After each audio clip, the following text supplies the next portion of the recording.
नौजवानों को जो शिक्षक बनने का सपना देख रहे हैं, उस सपने को साकार करने का अवसर आता कि कुछ लोगों ने इसे कोर्ट में फिर चैलेंज किया। कोर्ट में मामला चलता गया। कहीं भी प्रदेश सरकार की प्रक्रिया में खोट नहीं था। अंततः न्यायालय ने इसको स्वीकार भी किया। लेकिन 1 साल केवल इसी में विलंब हुआ है। 1 साल के विलंब के बाद फिर यह मामला सुप्रीम कोर्ट में गया। बाद में सुप्रीम कोर्ट ने 31,227 शिक्षकों की तैनाती का आदेश तत्काल दिया है। हम लोग इन 31,227 को आज नियुक्ति पत्र दे रहे हैं और हमारा प्रयास है कि जो शेष बचे हुए 69,000 में से उन्हें भी हम शीघ्र नियुक्ति पत्र दे करके प्रदेश में हर एक विद्यालय में मानक के अनुरूप शिक्षकों की तैनाती कर सके।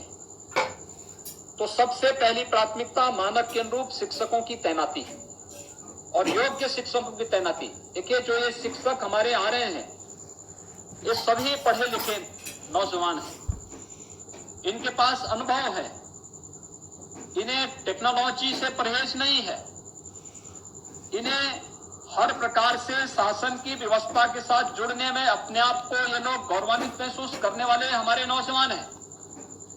इसलिए बेसिक शिक्षा विभाग जिस दिशा में आगे बढ़ रहा है, वह एक अच्छी प्रक्रिया के साथ, तेजी के साथ आगे बढ़ रहा है।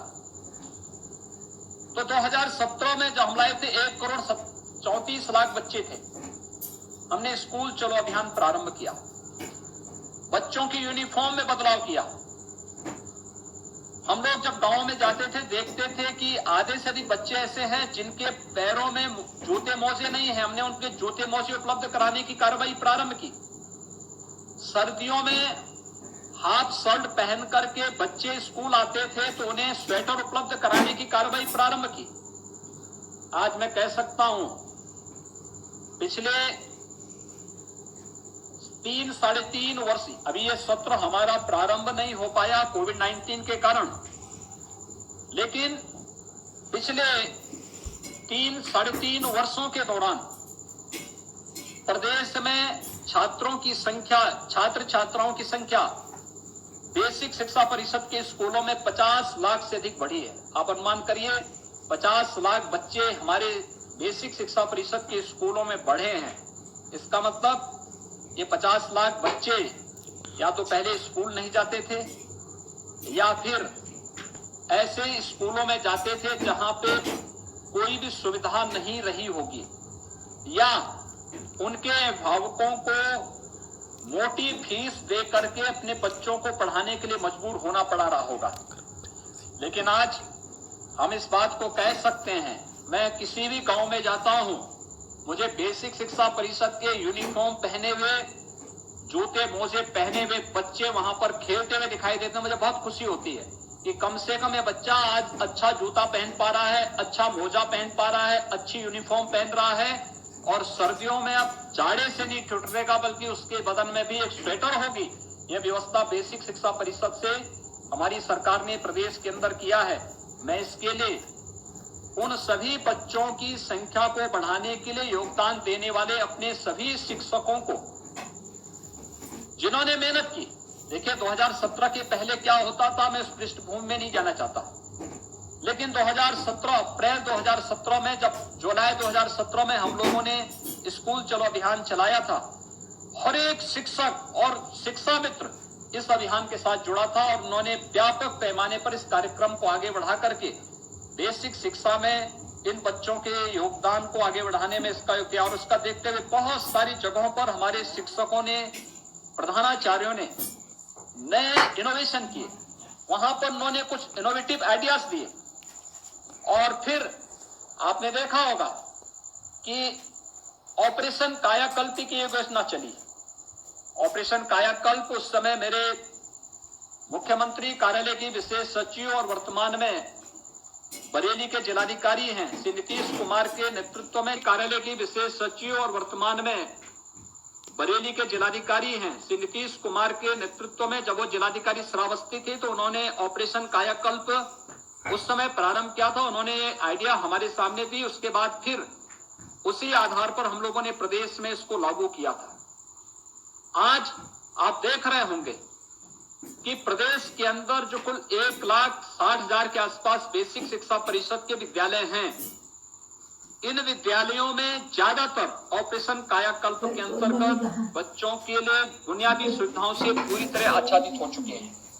यहाँ पर बालक बालिकाओं के लिए शौचालय बन चुके हैं, बोर्डिंग अच्छी हो चुकी है, अच्छी पेंटिंग हो चुकी है। अब विद्यालय दिखता है, किसी भी पब्लिक स्कूल या कॉन्वेंट स्कूल का मुकाबला करने को तैयार है। फर्नीचर की भी व्यवस्था अधिकतर विद्यालयों में करने की प्रक्रिया हुई है। बहुत सारे विद्यालयों में स्मार्ट क्लास भी बने हैं, बहुत सारे विद्यालयों में लाइब्रेरी बनी है और बहुत सारे विद्यालयों को सोलर पैनल से जोड़ करके विद्युत कनेक्शन से भी आच्छादित किया है। और हम लोगों ने अगले 100 दिन का एक लक्ष्य रखा है कि अगले 100 दिन के अंदर बेसिक शिक्षा परिषद के हर विद्यालय में शुद्ध पाइप पेयजल की व्यवस्था हम लोग हर हाल में करेंगे, जिससे बच्चों को शुद्ध पेयजल विद्यालयों में प्राप्त हो सके। ये कार्रवाई भी हम लोगों ने प्रदेश के अंदर हर एक विद्यालय के लिए बना दी है और मुझे लगता है ये कार्य बहुत बड़ा कार्य होने जा रहा है। यानी सरकार के प्रयास में कहीं कोई कमी नहीं, शिक्षकों के प्रयास में कहीं कोई कमी नहीं। जब सरकार भी चाहती है, हमारे शिक्षक गण भी चाहते हैं, हमारे अभिभावक गण भी चाहते हैं और बच्चे भी चाहते हैं, तो फिर कमी कहां रह जाती है। मुझे लगता है इस पर व्यापक मंथन किए जाने की आवश्यकता है और इस दिशा में जो प्रयास प्रारंभ हुए हैं उन प्रयासों को आगे बढ़ाने की आवश्यकता है। पहली बार बेसिक शिक्षा परिषद को हम लोगों ने एक महानिदेशक भी दिया है और महानिदेशक बेसिक शिक्षा के नेतृत्व में बेसिक शिक्षा में कुछ नए परिवर्तन करने के प्रयास हुए हैं और विगत वर्ष से जो प्रयास प्रारंभ हुए हैं इन प्रयासों को हमें स्वीकार करना होगा।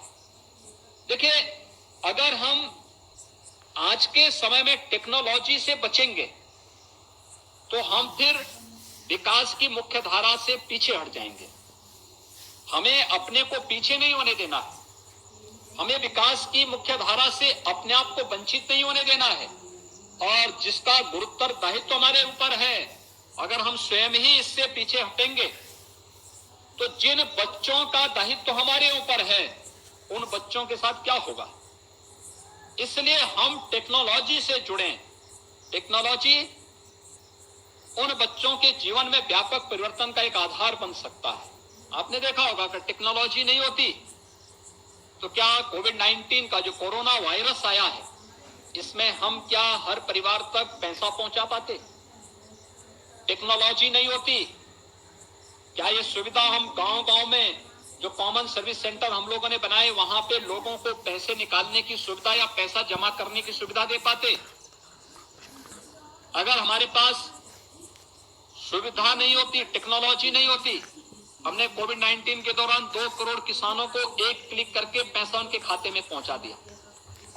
87 लाख हमारे प्रदेश में वृद्धजन, निराश्रित महिलाएं और दिव्यांग जन हैं, उनके अकाउंट में एक क्लिक करके उनके अकाउंट में पैसा पहुंचा दिया। यानी टेक्नोलॉजी है तो हम ये काम कर पा रहे हैं और नहीं तो इसके नाम पे क्या होता था, इसके नाम पे पेंशन 300 रुपये उस समय मिलती थी उन गरीबों को, वृद्धजन को, महिलाओं को, अन्य लोगों को।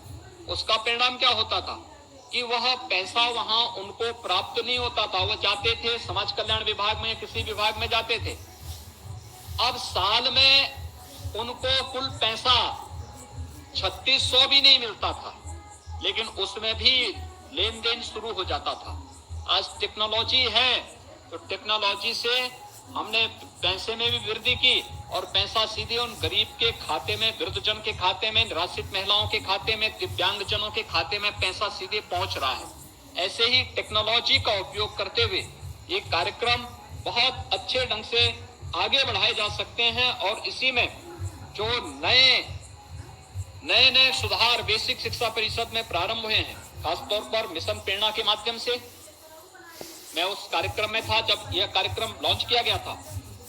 बहुत अच्छी स्थिति पैदा हुई है, इसको तेजी के साथ आगे बढ़ाने की आवश्यकता है और मैं खासतौर पर जो हमारे नवनियुक्त शिक्षक हैं इन सब से कहूंगा ट्रेनिंग लेकर के हम इसको इस प्रकार के कुछ नए आइडियाज के साथ अगर हम जाएंगे स्कूल में, अभिभावकों के पास, वे लोग आएंगे। मैंने देखा है जहां पे शिक्षकों ने थोड़ी भी प्रयास किया है, वहां पर बच्चे पब्लिक स्कूल और कॉन्वेंट स्कूल को छोड़ करके बेसिक शिक्षा परिषद के स्कूलों में आए हैं।